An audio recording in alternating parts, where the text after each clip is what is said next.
Good morning, Regina. My name is Robin, and I enjoyed your video. It seems like we have a few things in common. I'm also a mother of three that keep me motivated, and kind of what got me into this position. But similar to you, but kind of different, is I started out in the clinical mental health program. I was living in North Carolina at the time, and there were many opportunities available to me for that program.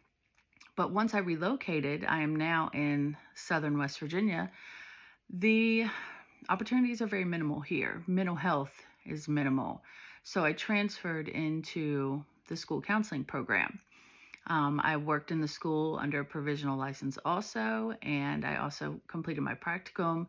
I worked in both middle and high school, so I can agree that your responsibilities and duties, they vary widely actually between middle and high school. You mentioned middle and elementary, and I can't imagine the difference between high school and elementary.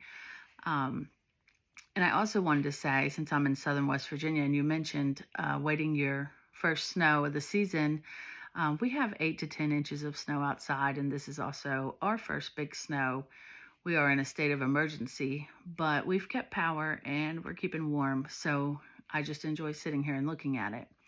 But anyways, one thing that I wanted to ask is how you felt about your duties as far as what was appropriate and inappropriate in your school system. I kind of touched on it in my initial video, but I found through my experience and my takeaways is that school counselors end up doing a lot more than their initial responsibilities.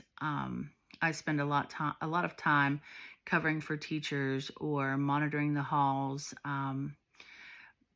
planning that honestly wasn't our responsibility. A lot of data entry, more than I expected, and I think more than is appropriate for the school counselors' roles.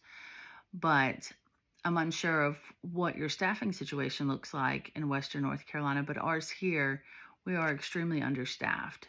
And although we're there to serve the students, like you had said, I found we were serving the staff more than we were the students. And according to the national model, the framework, there are many things that I was asked to do that was out of the scope of my appropriate duties. And I'm just wondering if other schools, if you find that to be true also. But I really enjoyed your video. It was very informative, and I hope you got the snow that you were looking for.